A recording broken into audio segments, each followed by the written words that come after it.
ಇನ್ನು ಬಿಡದಿಯ ಟೌನ್ಶಿಪ್ ಜಟಾಪಟಿ ವಿಚಾರಕ್ಕೆ ಬರೋಣ. ಟೌನ್ಶಿಪ್ ಮಾಡುವುದು ಅತ್ಯವಶ್ಯಕ. 80% ಜನ ರೈತರು ಜಮೀನು ಕೊಡೋದಕ್ಕೆ ಒಪ್ಪಿದ್ದಾರೆ. ಆಲ್ರೆಡಿ ಹೆಚ್ಚಿನ ಮಟ್ಟದ ಪರಿಹಾರಕ್ಕೂ ಕೂಡ ಒಪ್ಪಿಗೆ ಕೊಟ್ಟಿದ್ದಾರೆ. ಯತೀಂದ್ರ ಸಿದ್ದರಾಮಯ್ಯನವರು ಇದರ ಬಗ್ಗೆ ಮಾತಾಡಿದ್ದಾರೆ ಮೈಸೂರಿನಲ್ಲಿ. ಟೌನ್ಶಿಪ್ ಮಾಡೋದು ಅತ್ಯವಶ್ಯಕ. 80% ಜನ ರೈತರು ಜಮೀನು ಕೊಡೋದಕ್ಕೆ ಒಪ್ಕೊಂಡಿದ್ದಾರೆ. ಹೆಚ್ಚಿನ ಮಟ್ಟದ ಪರಿಹಾರಕ್ಕೂ ಕೂಡ ಒಪ್ಕೊಂಡಿದ್ದಾರೆ. ಕೆಲವರು ಇದಕ್ಕೆ ಭಾರಿ ವಿರೋಧ ವ್ಯಕ್ತಪಡಿಸ್ತಾ ಇದ್ದಾರೆ. ಇದರಲ್ಲಿ ಜೆಡಿಎಸ್ ಪ್ರಮುಖವಾಗಿ ರಾಜಕಾರಣ ಮಾಡ್ತಾ ಇದೆ. ಹೀಗಂತ ಮೈಸೂರಿನಲ್ಲಿ ಸಚಿವ ಯತೀಂದ್ರ ಸಿದ್ದರಾಮಯ್ಯನವರು ಹೇಳಿಕೆಯನ್ನು ಕೊಟ್ಟಿದ್ದಾರೆ. ಮಾಹಿತಿ ಪ್ರಕಾರ ಈ ಬೆಂಗಳೂರಿನಲ್ಲಿ ಇವತ್ತು ಜನಸಂದಣಿ ಜಾಸ್ತಿ ಆಗಿದೆ. ಎಷ್ಟೊಂದು ಜನಕ್ಕೆ ನಿವೇಶನದ ಅಗತ್ಯಗಳಿದೆ.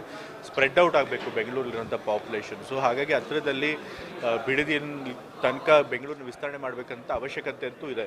ಆದರೆ ರೈತರ ಜೊತೆ ಮಾತನಾಡಿ ಅವ್ರನ್ನೂ ಕೂಡ ವಿಶ್ವಾಸಕ್ಕೆ ತೆಗೆದುಕೊಂಡು ಸರ್ಕಾರ ಒಂದು ಅವ್ರಿಗೆ ಏನು ಸರಿಯಾದಂಥ ಪರಿಹಾರ ಕೊಡಬೇಕು ಅದನ್ನು ಕೊಟ್ಟು ಖಂಡಿತ ಆ ಕೆಲಸ ಮಾಡಬೇಕು.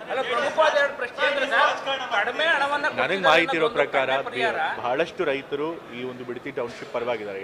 ಆಲ್ಮೋಸ್ಟ್ 80% ಜನ ಪರಿಹಾರ ತೆಗೆದುಕೊಳ್ಳೋಕೆ ರೆಡಿ ಇದ್ದಾರೆ. ಯಾಕೆಂತಾರೆ ಒಳ್ಳೆ ಮೊತ್ತದ ಪರಿಹಾರನೇ ಸರ್ಕಾರ ಕೊಡ್ತದೆ ನನಗೆ ಬಂದಿರೋ ಮಾಹಿತಿಯ ಪ್ರಕಾರ.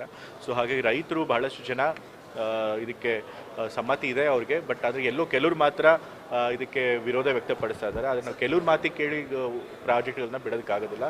JDS ಅವರು ಇದರಲ್ಲಿ ರಾಜಕೀಯ ಮಾಡುವಂಥ ಪ್ರಯತ್ನ ಮಾಡ್ತಾರೆ.